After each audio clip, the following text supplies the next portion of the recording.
والله جعل لكم من أنفسكم أزواجا وجعل لكم من أزواجكم بنين وحفدا ورزقكم من الطيبات أفبالباطل يؤمنون وبنعمة الله هم يكفرون صدق الله العظيم۔ حضرات محترم، گزشتہ جمعہ کو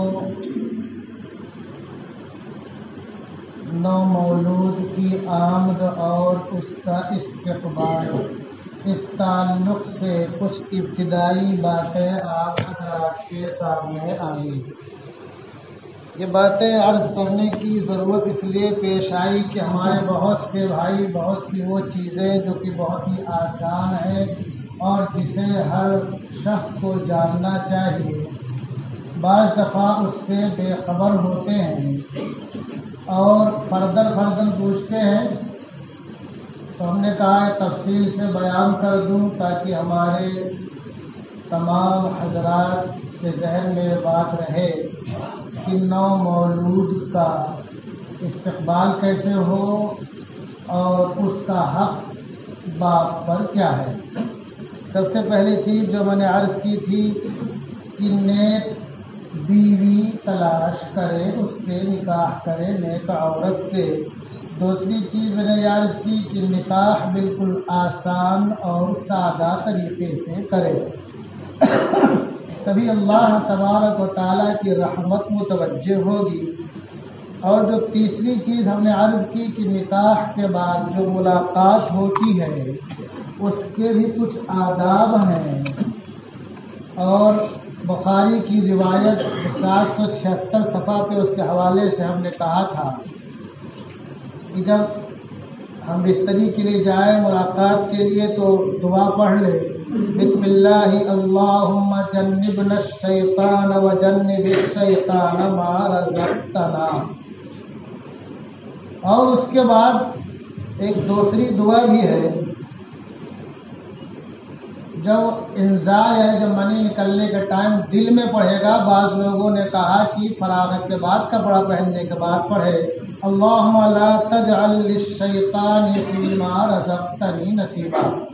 تو اللہ کے پیارے حبیب ارشاد فرماتے ہیں کہ انشاءاللہ بچہ جو ہے شیطان کے شر سے محفوظ رہے گا۔ پھر چوتھی چیز جو ہے آدمی دعا کرتا رہے اولاد کے نیک ہونے کی۔ پانچویں چیز کیا ہے کہ ایک دوسرے کو خوشخبری بھی دے سکتے ہیں، دینی بھی چاہیے۔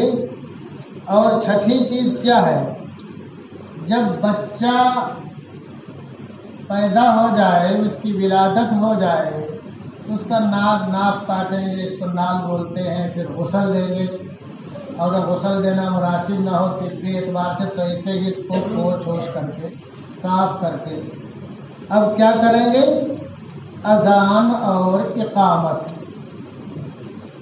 ہمارے بہت سے بھائی غفلت کے شکار ہو جاتے ہیں اذان اور اقامت کے سلسلے میں۔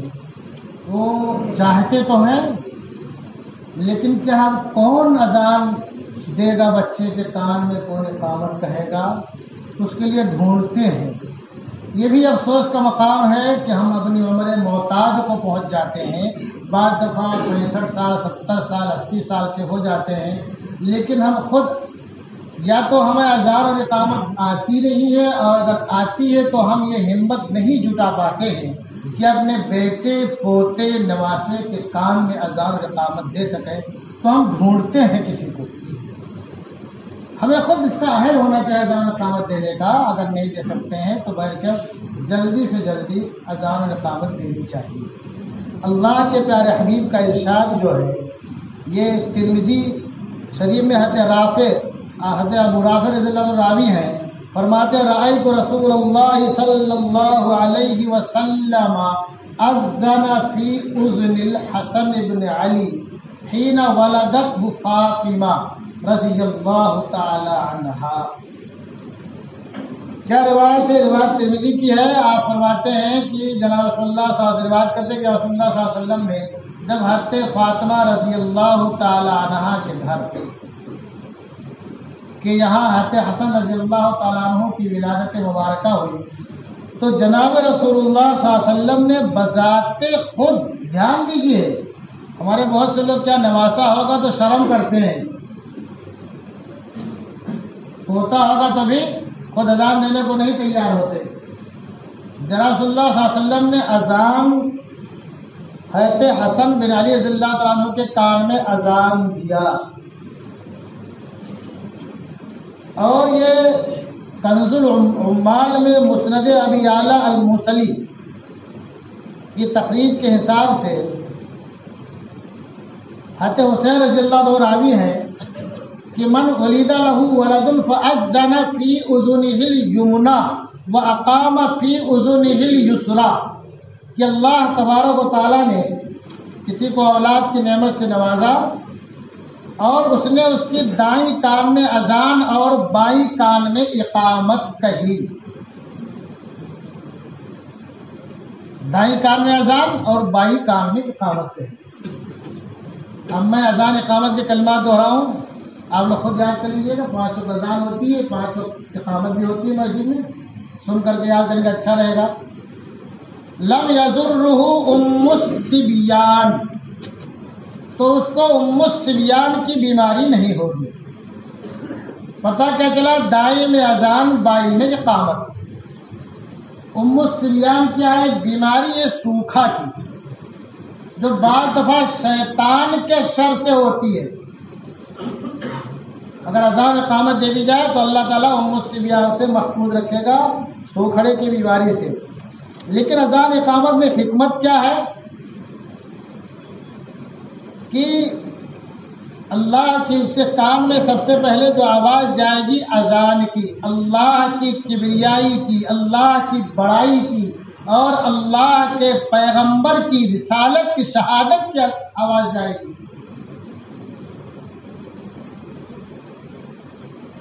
تو اس کے جو کان مانوس ہوں گے، دل و دماغ پہ جو اثرات ہوں گے وہ ایمان کی مضبوطی پیدا ہوگی اور روحانیت پیدا ہوگی. لیکن ہمارے بہت سے لوگ پیدا ہوتے ہی اتنے گولے پٹاخے داغ دیتے ہیں کہ پوچھو مت، اور بعد میں جو وہی لڑکا کسی کچھ غلط کاموں کا شکار ہو جائے، بیماری کا شکار ہو جائے تو بھاگے پھرتے ہیں یہاں وہاں. اگر ہم اللہ کے رسول صلی اللہ علیہ وسلم کے طریقے پر عمل کریں تو ہماری اولادیں انشاءاللہ ویسے ہی محفوظ رہیں گی. تو کیا ہوتا ہے؟ حکمت کیا ہے کہ سب سے پہلے مرحلے میں اس کی کان میں جو آواز جائے تو اللہ کی کبریائی کی جائے. اس لیے بعض لوگوں نے کہا جب بچے کی ولادت ہو تو وہاں زور سے نہیں بولنا چاہیے، اور سب سے پہلا کام فٹافٹ کسی کہ گود میں دے کے اذان دے دینی چاہیے، اس کے بعد کچھ بھی کرو. کیوں منع کیا؟ تاکہ جو سب سے پہلی آواز اس کے کان میں جائے وہ اللہ کی بڑائی کی جائے، اذان کی جائے، اقامت کی جائے. اور پھر کیا اذان کیا ہے؟ یہ جو اسلام کے جو ارکان ہیں ان ارکان میں سب سے اہم رکن ہے اذان. نماز جو ہے اس کے لیے اذان ہوتی ہے، اس کے لیے اذان ہوتی ہے. تو اس میں یہ بھی بتلانا مقصود ہے کہ بندے کی جو زندگی ہے، جیسے اذان ہوتی ہے تو ہم نماز کا انتظار کرتے ہیں، ہے کہ نہیں ہے؟ تو بندہ جو ہے ماں کی پیٹ سے باہر آیا، 70 سے 90 120 سال کو پہنچ گیا اور پھر دنیا سے رخصت ہو گیا. اب اس کی پھر غسل کے بعد اس کی نماز جنازہ پڑھی جائے گی. تو اس میں یہ بتلانا بھی مقصد ہے کہ تم ایسے رہو، یعنی یہ سمجھو کہ تمہاری زندگی بہت مختصر ہے اور تمہارے آنے میں اور جانے میں اتنا ہی فاصلہ اور وقفہ ہے جتنا اذان اور اقامت نماز کے درمیان وقفہ رہتا ہے. یعنی کہ دنیا کی رنگینیوں میں، اس کی رعنائیوں میں مست نہ ہو جاؤ، مگن نہ ہو جاؤ. اور اذان کا ایک فائدہ یہ بھی ہوتا ہے کہ شیطان جو ہے بہت کچوکے لگاتا ہے جب بچہ دنیا میں آتا ہے تو، اور اذان سے شیطان بھاگتا ہے. تو اذان دینے سے شیطان بھی بھاگ جائے گا. یہ طریقہ کیا ہے؟ یہ جناب رسول اللہ صلی اللہ علیہ وسلم سے ثابت ہے، ہمیں اس کا اہتمام کرنا چاہیے۔ اب اذان دینے والے تو چاہے کہ بہت زور سے نہ اذان دے، اور اذان دینے والے کو کان میں اپنے انگلی ڈالنا بھی نہیں ہے، ایسے ہی اذان دینا ہے، قبلہ رو ہو کر کے گوٹ میں لے کر کے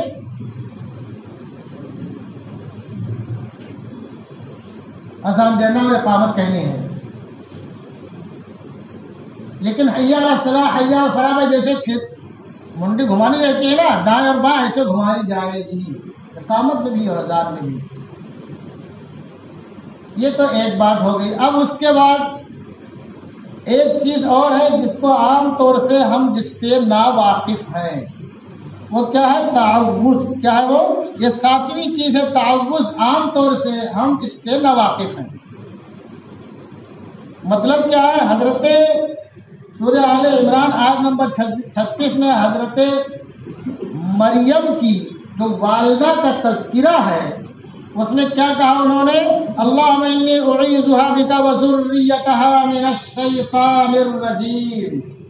اے بار الہ، میں اسے اور اس کی نسل کو، ہم کیا کرتے؟ خالی اپنی فکر ہے، بہت زیادہ بیٹوں کی فکر ہے کہ نہیں ہے؟ اس میں یہ سبق بھی ہے کہ ہم اپنی فکر کریں، اس کے ساتھ نسلوں کی فکر کریں۔ اپنا گھر مکان ایسی جگہ بنائیں جہاں سے مسجد قریب ہو، مدرسہ قریب ہو، جہاں مر جاؤ تو تمہاری لاش کو اٹھانے کے لیے حمال نہ بلانا پڑے، مسلمانوں کے کندھے تمہارے لیے حاضر ہو۔ ہمارے بہت سے بھائی ایسی جگہ آباد ہو جاتے ہیں جہاں مسلمانوں کا نام و نشان نہیں رہتا ہے۔ ہمیں فکر کرنی چاہیے ہماری اپنی تو ٹھیک ہے، آپ ٹھیک ٹھاک ہو، تمہاری نسلوں کا کیا ہوگا ایسے ماحول میں؟ تو کیا کہا انہوں نے؟ اللہم انی اعیذھا بک وذریتھا من الشیطان الرجیم۔ اے بار الہ، میں اسے اور اس کی نسل کو شیطان رجیم سے تیری پناہ میں دیتا ہوں کہ تم کی حفاظت فرما شیطان کے شر سے۔ خالی بچی کے لیے نہیں کہا، حضرت مریم کے لیے، ان کی ذریت اور نسل کے لیے بھی کہا۔ تو اذان اور اقامت کے بعد گود میں لے کر کے قبلہ رو ہو کر کے یہ دعا پڑھنی چاہیے۔ اللہم انی اعیذھا بک وذریتھا من الشیطان الرجیم۔ یہ سورہ آل عمران کی آیت نمبر 36 ہے۔ اس کے آگے پیچھے پڑھیں گے تو آپ کو بہت سی باتیں معلوم پڑ جائیں گی۔ اب اس کے بعد جو ہے 8ویں چیز کیا ہے؟ تحنیک۔ ہمارے بہت سے بھائی تحنیک سے بھی واقف نہیں ہے، تحنیک سے بھی واقف نہیں ہے۔ یہ عجیب بات ہے، اور ان سب چیزوں میں بہت فاصلہ نہیں کیا جائے گا۔ میں اذان کے بارے میں بتا دوں، اگر کوئی بچہ پیدا ہونے کے بعد کانچ میں رکھ دیا گیا ہے تو کچھ لوگوں نے کہا پائپ کے ذریعے اذان دے دی جائے، کچھ لوگوں نے کہا ایسے ہی اذان دی جائے، ایسے ہی اذان دی جائے، لیکن اذان دی جائے۔ اگر مشکل ہو، ہاسپٹل والے سے منع ہو، نہ جا سکتے ہو، تو جب نکالا جب تو اذان دی جائے فٹافٹ۔ تو 8ویں چیز کیا ہے؟ اذان اور تعوذ کے بعد تحنیک ہے۔ تحنیک کرنا بھی سنت ہے اور اس کی بڑی اہمیت ہے۔ تحنیک کیا ہے؟ حضرت ابو موسیٰ رضی اللہ عنہ روایت کرتے ہیں کہ ولد لی غلام فأتیت بہ النبی صلی اللہ علیہ وسلم فسماہ ابراہیم وحنکہ بتمرۃ۔ مسلم جلد نمبر 2 صفحہ نمبر 209 کہ مجھے اللہ نے بیٹا عطا فرمایا تو میں اسے رسول اللہ صلی اللہ علیہ وسلم کے پاس لے کر کے آیا، تو آپ نے اس کا نام کیا رکھا؟ ابراہیم۔ کتنا مبارک نام رکھا۔ ہم کیا نام رکھتے ہیں سوچ لیں۔ وحنکہ بتمرۃ، اور چھہارے کے ذریعے اس کی تحنیک کی، چھہارے کے ذریعے اس کی تحنیک کی۔ ایک دوسری روایت اور مسلم کی ہے، عن عائشہ رضی اللہ عنہا ان رسول اللہ صلی اللہ علیہ وسلم کان یؤتی بالصبیان فیبرق علیہم ویحنکہم۔ حضرت ماں عائشہ رضی اللہ عنہا روایت کرتی ہے کہ رسول اللہ صلی اللہ علیہ وسلم کے پاس بچے لائے جاتے تو آپ ان کے لیے خیر و برکت کی دعا کرتے، خیر و برکت کی دعا کرتے، وَيُحَنِّكُهُمْ، اور ان کی تحنیک کرتے۔ خیر و برکت کی دعا کرنا چاہیے. اور تحنیک کیا ہے؟ چھہارا، یا چھہارا نہ ہو تو کھجور، لیکن کھجور کے اوپر جو اس کا چھلکا ہوتا ہے تھوڑا قریبی چپکنے کا خطرہ تھا تالو میں، اس کو نکال کر کے اس کو چبا لے، اور چبانے کے بعد اس کا تھوڑا سا حصہ تالو میں لگا دے. اور کھجور اور چھہارا نہ ہو تو شہد یا کیا کہتے ہیں اور کوئی میٹھی چیز، لیکن بہتر کیا ہے؟ اصل چھہارا کا لفظ ہے، چھہارا ہے یا کھجور ہے. اس کے بعد میٹھی چیز ہے. یہ کون کرے گا؟ کوئی نیک آدمی ہو، کوئی بزرگ ہو، کوئی اللہ والا ہو. اب اگر آپ کو کوئی نہیں مل رہا ہے تو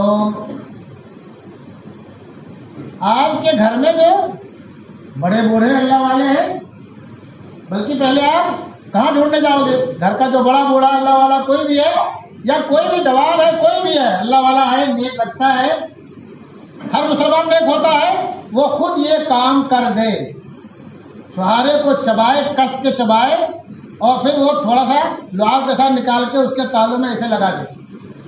یہ سنت ہے. اس کی برکت کیا ہے؟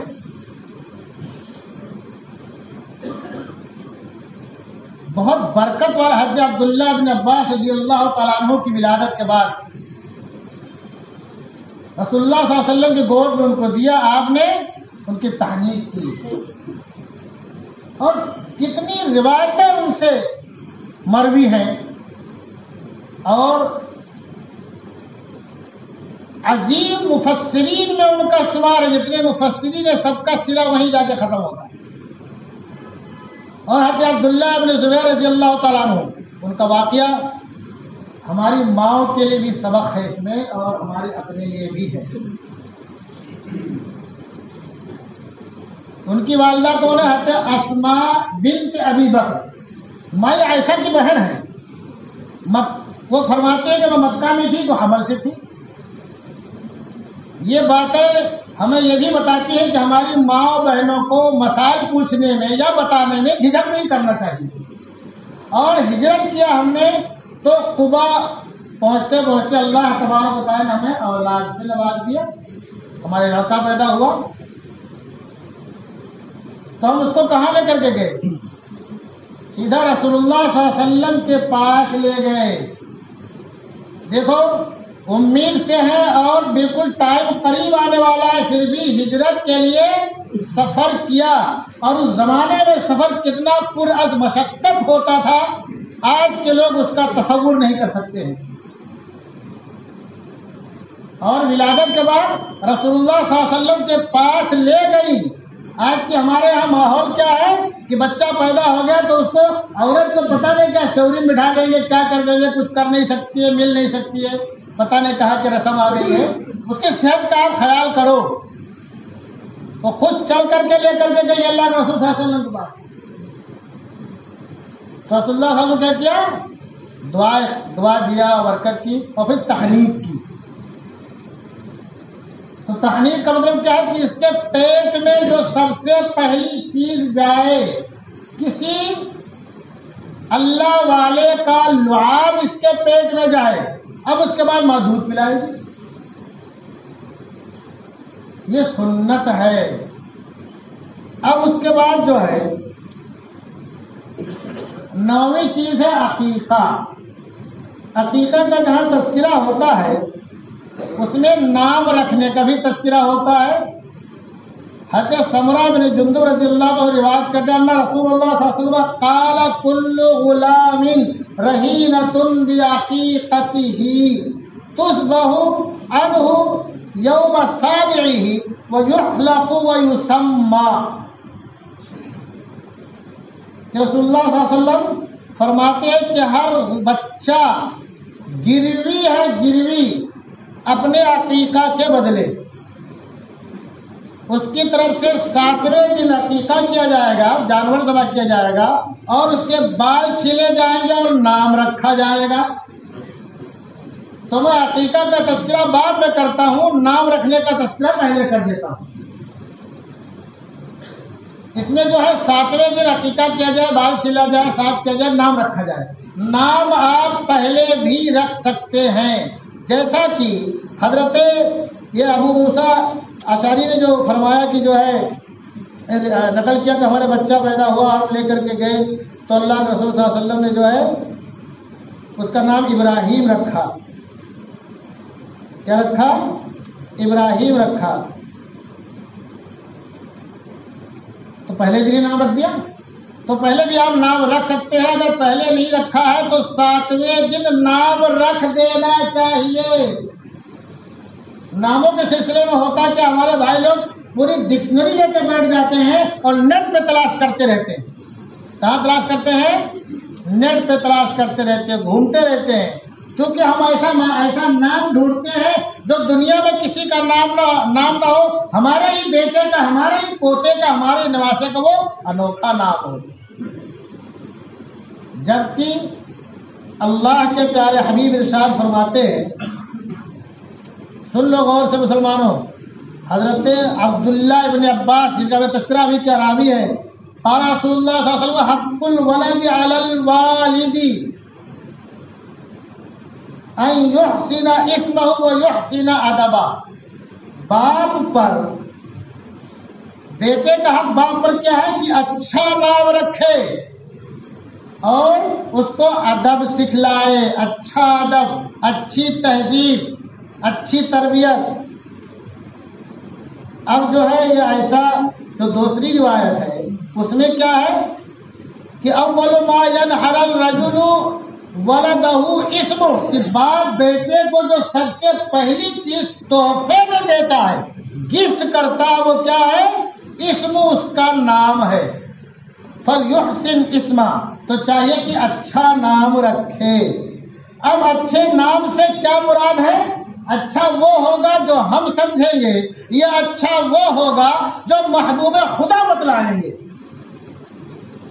یہ فیصلہ ہمیں کرنا ہے اپنے دل پر ہاتھ رکھ کر کے، کہ ہم جو ڈھونڈتے ہیں، پوری ڈکشنری بیٹھ کے کھول کے بیٹھتے ہیں، نیٹ پہ بیٹھ جاتے ہیں، انوکھا نام ڈھونڈتے ہیں، وہ اچھا ہے یا اللہ کے پیارے حبیب نے جو ارشاد فرمایا وہ اچھا ہے؟ یہ فیصلہ آپ کرو. اس پہ آپ کی کہ اس کے رسالت اور اللہ پہ، اللہ کی کبریائی، اس کی وحدانیت پر آپ کا کتنا ایمان و یقین ہے، اس کا بھی امتحان ہے. دھیان رکھو مسلمانوں، یہ سب سے پہلا آپ تحفہ میں لڑکے کو دے رہے ہو، کیا دے رہے ہو؟ نام. تو اچھا نام رکھو. اب نام کون سا نام اچھا ہے؟ اچھا نام رکھنے کو کیوں کہا گیا یہ بھی سن لو. یہ روایت احمد اور ابو داؤد کی ہے.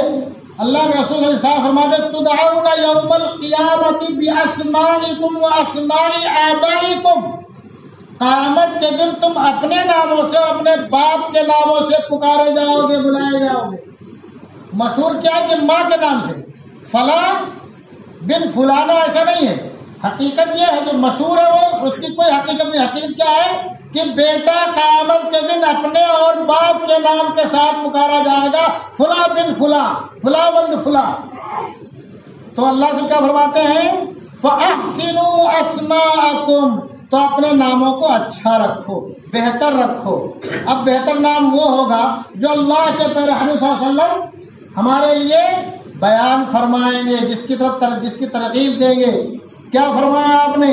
مسلم شریف کی روایت ہے، حضرت عبداللہ ابن عمر رضی اللہ تعالیٰ روایت کرتے ہیں، قال رسول اللہ صلی اللہ علیہ وسلم ان احب اسمائکم الی اللہ، کہ اللہ کو سب سے زیادہ محبوب جو نام ہے کیا؟ عبداللہ، عبد الرحمن.